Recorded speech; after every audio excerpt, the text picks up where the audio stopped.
Well, hello from Wales. David Harper here. I'm filming Antiques Road Trip, but I've got a day off, and so therefore nothing to do or film. So I'm going to take you on a tour around that castle there. It's an antique castle. It's Ruthin Castle, about half an hour outside of Wrexham.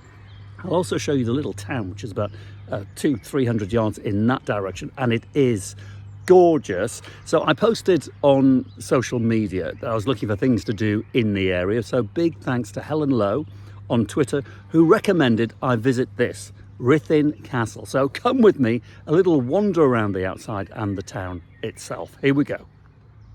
This is a medieval castle, and in the medieval days, it wasn't called Ruthin Castle, it was called the Red Castle for obvious reasons. And so you can trace it back to 1277, but there's been a fort on the site for thousands of years before that. The land is ancient, if only it could tell its stories.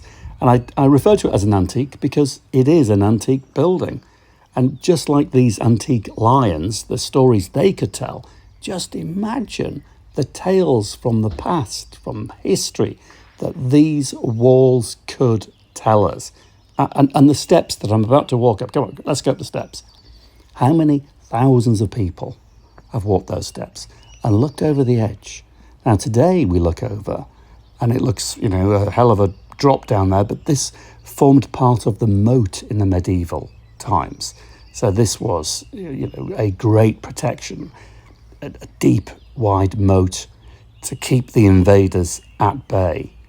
And of course the turrets and the castellations. It's all about protection. Get a better idea of the moat from this side if you look over the edge there. Imagine that just full of water. So layers and layers of protection, because this castle has seen so much turmoil in its time. You could make a video for hours talking about the conflicts that it's witnessed, but all the while looking beautiful. I mean, it's always looked beautiful. Yes, designed to protect life, limb, and chattels, but it is a place of beauty. Just have a wander. Known for its peacocks, by the way. You'll see them. So there's the castle from the rear now. Clock tower. And is he going to go? Give him a second. Oh. Now you'll see these walls and there are signs everywhere saying, warning signs. Basically you can see the yellow signs. Warning signs. Well, what are the warning signs there for? Well, just come and take a look over the edge. If you're afraid of heights, close your eyes.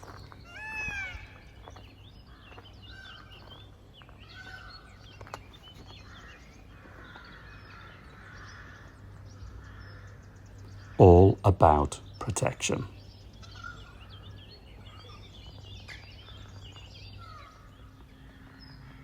Let's go and see some peacocks.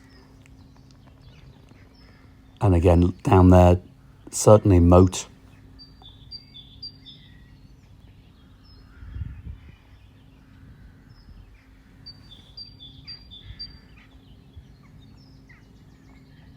Now, it's a hotel now. I didn't mention that, did I? It is. You can actually come stay here if you want to.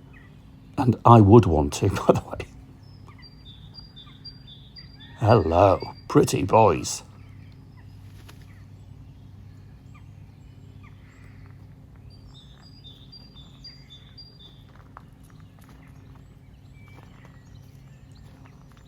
There must be a dozen peacocks, I'd say.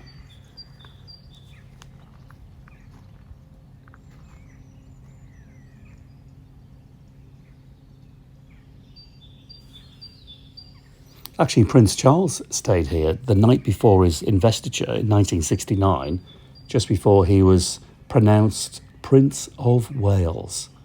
What a place to stay.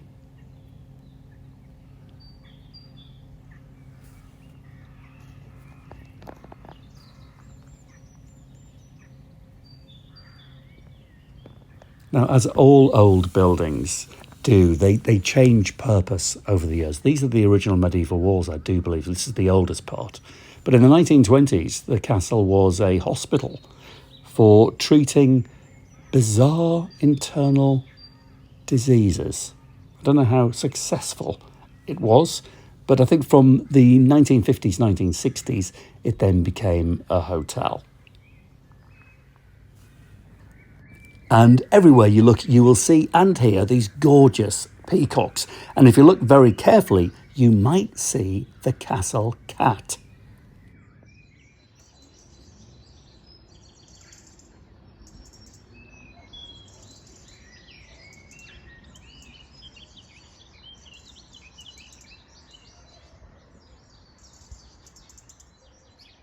Well, he didn't hang around for very long. Right, let's have a quick dash around the town.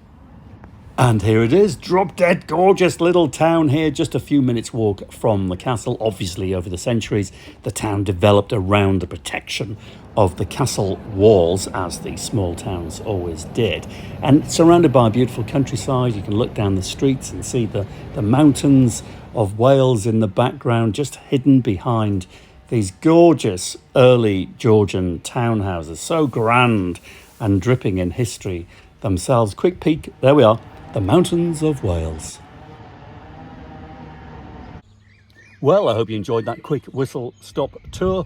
Back to normal antiques very soon. Cheerio.